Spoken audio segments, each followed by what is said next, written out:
Hello, everybody. We are back here at the New Media Lab with our podcast series with ROLFS Global CEO and President Frances Tesmer.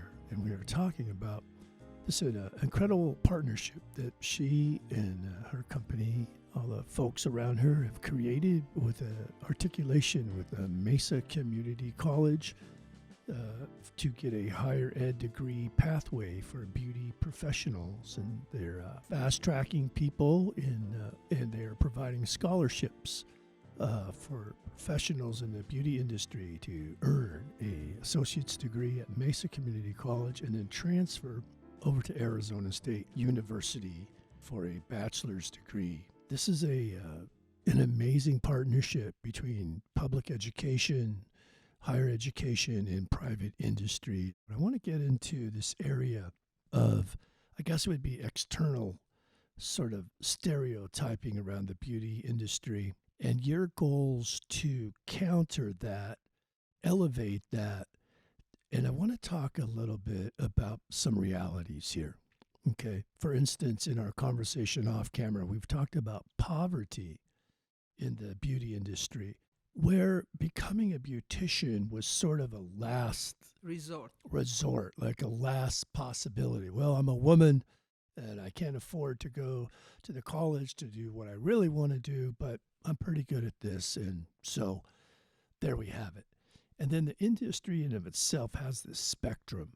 And I don't want to say layers, but I want to talk about in terms of secular types of thinking where people are stuck in a certain kind of same client, same haircut, same thing over and over for 20 years, and everybody just stays the same.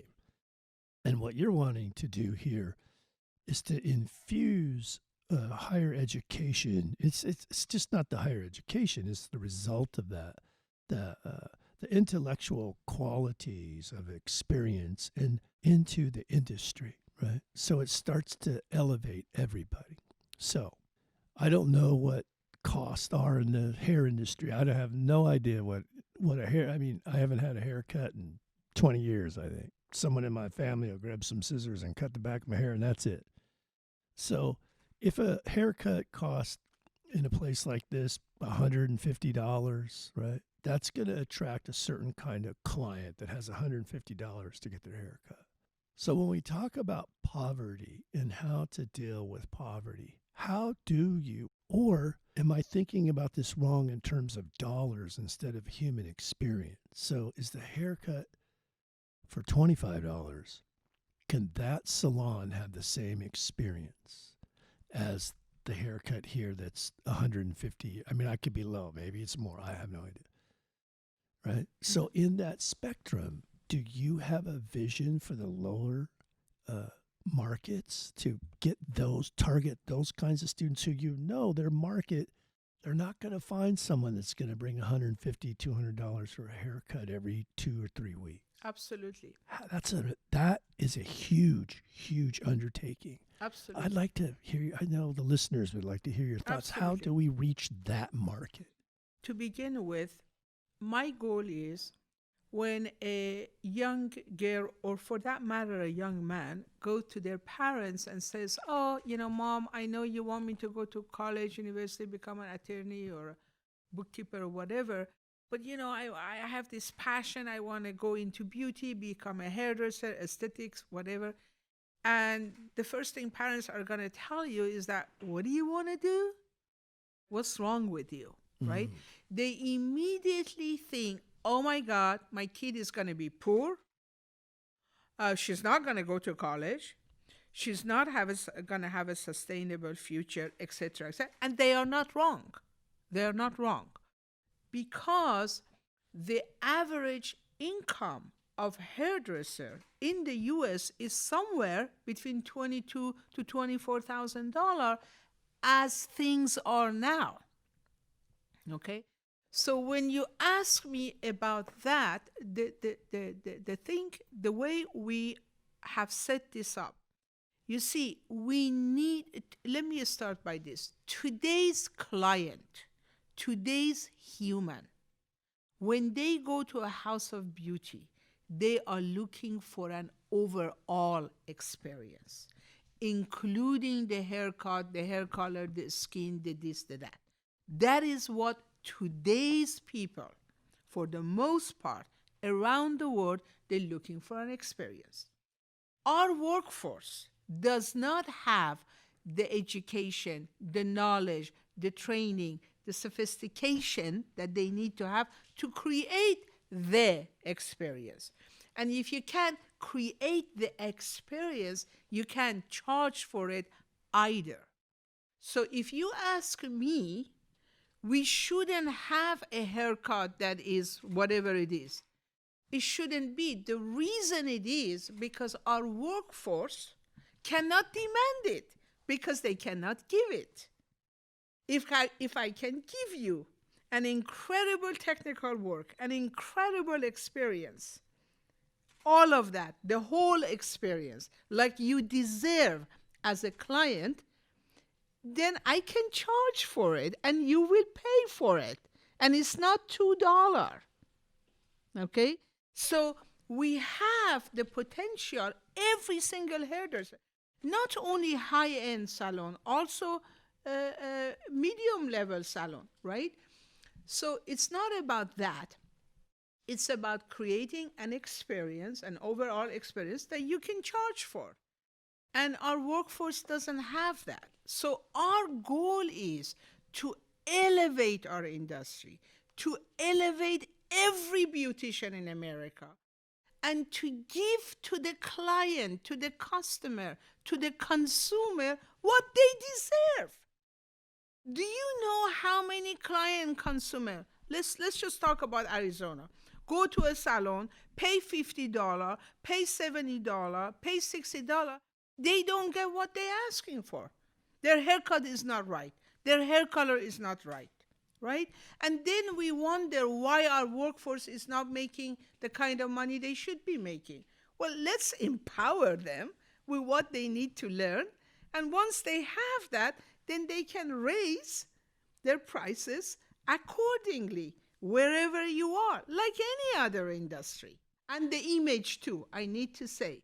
Okay, people have taken hairdresser for granted. They don't have the image or the expertise or the knowledge or the education to charge decent price. I'm not talking about high-end prices.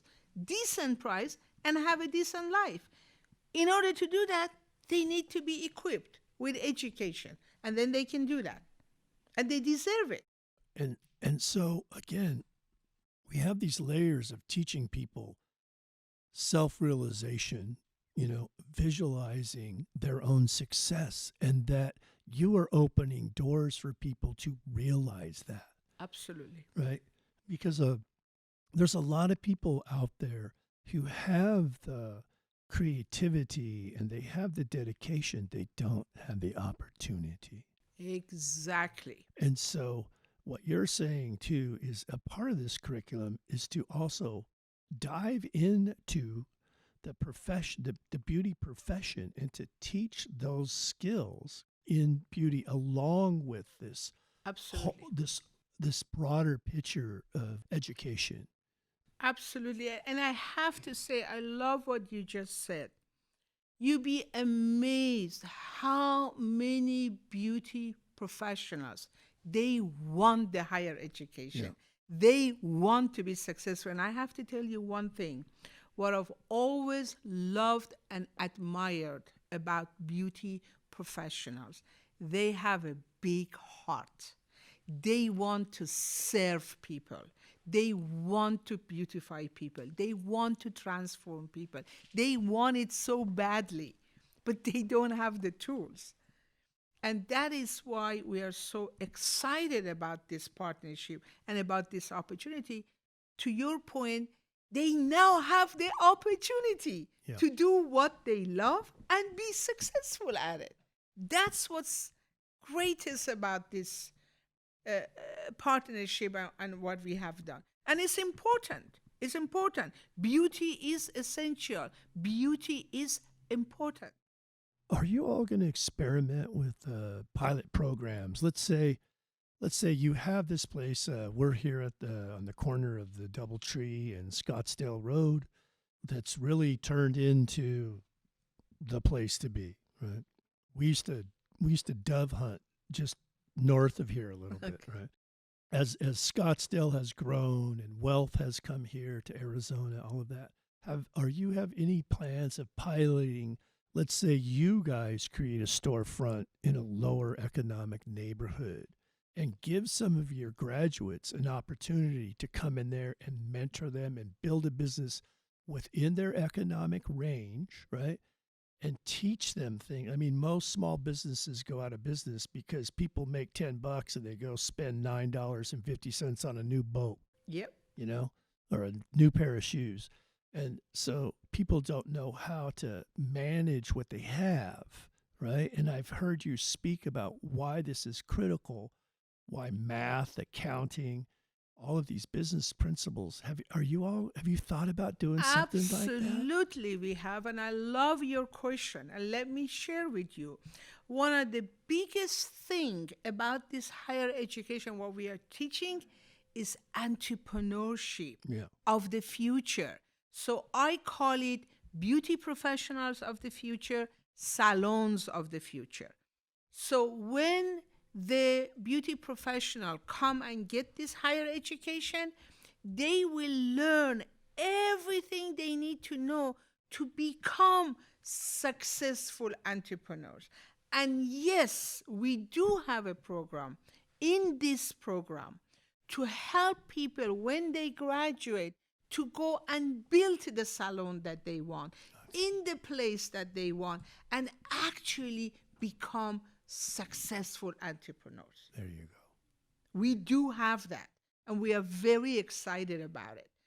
It breaks my heart for beauty professionals to, with their with their limited knowledge, go out there and think, now I'm an entrepreneur. No, you're not. And they fail. 85% of salons in the United States of America are cash flow negative. Why? Nobody says why. Well, I investigated for 11 years. I find out why. They don't know how to be entrepreneurs. They're out there by themselves, and their feelings are crushed. That's not okay. That's not cool. These are our mothers, our sisters, also men. I want to invite a lot of young men into our industry because the image have been, oh, this is just whatever. No, it's not. This is sophisticated. This is educated. You have an opportunity to financially do well and also serve people and also be happy and also make an impact. This is an incredible industry. You see, because I think providing the end game support is critical to your vision. Mm-hmm. And I could see how this is where the legislators need to get involved with tax breaks and business incentives. Yes. I mean, this could be a big thing for everybody. I want to just show you kind of where I come from. I had come from a kind of a rough place in Los Angeles and in California. So prison was a part of their culture. Right? So know a lot of guys that went off to prison and came back and all of this. And in prison in Southern California, they had a program where they created mock cities. Wow. And they gave the inmates checkbooks, cash. They sent them bills, right? So a lot of these guys that grew up on the streets and stuff that became really good hustlers for money, but was very destructive because they're selling drugs and carrying on, whatever. They had never learned these skills of being responsible, of what it's like to work, get paid, and then pay everybody else before you get paid, not just take the money and run. Absolutely. And it started working. Wow. I think it started working so well they quit doing it, But anyway, I think there's a correlation there. 100%. Where you could have these academies, 30-day academies, 30-day institutes, where you say, okay, you 3 people are going to start a business, get some monopoly money. Here's $50,000. go. Yeah. Wouldn't that be amazing? I think it would be fabulous. Just to see. I think it would be fabulous. Yeah. And actually, I have spoken with L'Oreal, our partners, that when these students, and we hope hundreds of thousands of them graduate, that we come around and hug them, and help them to open up. One of the things that actually I have proposed to L'Oreal, we're still working on it, to create a special iPad for these people. So when they graduate from university, they have an iPad. They push this, it orders product for them. They push this, it hires people for them. You know what I mean? Sure. To bring technology into their life, to make it cost effective, to help them, etc., etc. So we have a lot of things around that, and then to support them once they graduate with continuous support, right? Both personally and business-wise and knowledge-wise. So this program is a comprehensive program. This is only the beginning of it. Right. We want to transform the beauty professionals, the beauty industry. We want to impact millions of people's life, starting here in Arizona. And I'm very proud of here in Arizona and MCC. I think it's in many ways the right state, the right idea. And for our listeners, our young students, I really want you to listen to what we're talking about here, is to break out of any obstacles, break out of any negative thinking that you have of what you can't do, and dream big and consider all the possibilities of who you can be. You can realize your own life, but it takes hard work. It takes dedication. In our brief conversations, I've talked to you about, I've not known a lot of people who built it themselves. I've known a lot of people that have been born into opportunity and privilege, but building it yourself is a different sort of thing, because I think you have to overcome your own prejudices of where, it could be your color of your skin, or it could be the neighborhoods. That's why every time I have an opportunity, I mention the neighborhoods I come from. I have a doctorate degree, I have a master's degree. I've done well, but I've worked hard. And giving back is what it's all about. I mean, none of that stuff means a thing if you're not giving back to the next person, right? And creating that opportunity. And when I get excited, because I can see you have no restraint on your vision, right? It does not matter, because you have the full benefit of capitalism, right? Of support in your own life. And so there's no barrier. The only thing that would be holding a vision like this back is your own self, right? And so when we get rid of that, I mean, I could see a model, whereas if you went out and created these pilot storefronts or whatever, not like a tax, but something that was built into it that would fund the next thing, right? The next generation. And this, if Amazon can do it, right? I mean, that. Who is Amazon? Right? Forget Amazon. If Amazon can take over the world, why can't Rolf Global, right? And so I think just the idea of sitting here and being able to talk about possibility gets me real excited. Because I had to do that for my own self. I had to study a lot of philosophers and,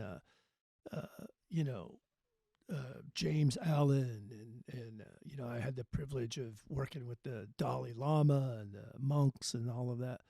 And this idea that one day when you realize the only one oppressing me is me. 100% agree. And 100%. now, we've, and it's all, again, a spectrum, right? But wealth, I heard this great saying by Robert Duvall, the actor Robert Duvall, who said, never confuse wealth with money.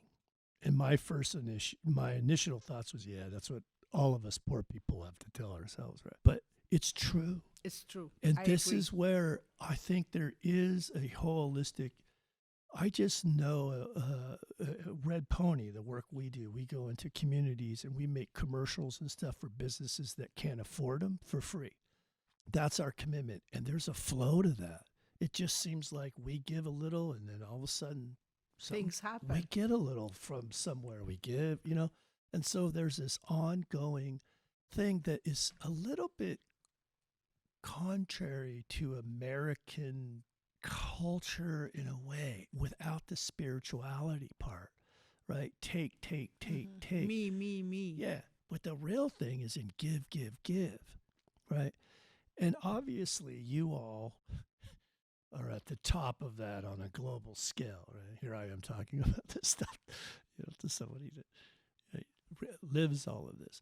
So I think that just the enthusiasm of your vision in and of itself is going to bring a lot of good folks along with you. And I really want to thank you for taking the time to speak with the New Media Lab today, and that our students will get to hear this podcast. We always like to give our guests a last opportunity for some parting words for our listeners. Would you like to? Yes. Well, first of all, thank you so much. I think Media Lab is absolutely the coolest, the most innovative and exciting thing in itself. So I'm so happy that you're doing the work that you do. I think it's very important. And in closing, I like to say that I really look forward for thousands of young people right here in Arizona who wish to go into a profession of creativity, into a profession of beauty. I'm excited that now they have a future that they can count on. And it is not limited to be a beautician in a salon. You can go work in a lab. You can become a manager. You can become a marketer. You can have your own business. You can become entrepreneur. And it's just expanded. And I'm excited that people now can proudly say, I am in the beauty industry and I am here to be a force for good. Beautiful. Thank you. So, in my dad's language, they say,